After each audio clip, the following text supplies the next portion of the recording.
Hello and welcome to Design Guy. Let's dive into setting up parental controls to keep your iPad safe and secure. To activate parental lock on an iPad, unlike Android where it's directly available, we need to access the settings to change the configuration. So we'll head to settings to make these important changes and adjustments. We'll navigate to settings and then select screen time, which has an option to proceed with enabling parental controls. Let's find it there together now. Now we're getting to the heart of parental control. The screen time passcode is tied to content and privacy restrictions. So, we'll go to Content and Privacy Restrictions, where we can turn it on to control which apps and movies our kids can access, enabling or disabling them as needed to restrict access. Now, let's customize the content restrictions, ensuring our child isn't accessing mature material, like movies, accidentally. We'll set the age rating to 18 plus for apps and restrict web content to only approved websites that are suitable for kids.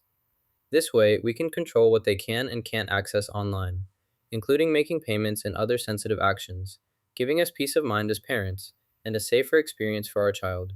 Now, let's customize which apps are allowed and which aren't, so we can keep Safari on, for example, if we need it, but turn off others like FaceTime and AirDrop to prevent unauthorized use, essentially limiting what can be accessed. And by doing so, we're ensuring a safer experience, which is the whole point of enabling parental lock in the first place. Additionally, we can schedule downtime, which is a fantastic feature that allows us to block the device during specific hours, automatically restricting access.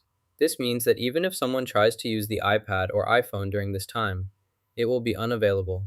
For instance, if we set the downtime from 10 p.m. to 7 a.m., the device will be completely inaccessible during these hours, providing a block of uninterrupted time, which is especially useful for ensuring kids get a good night's sleep or a break from screens. We can also set time limits for specific apps, like social media or games, which is really useful for controlling screen time.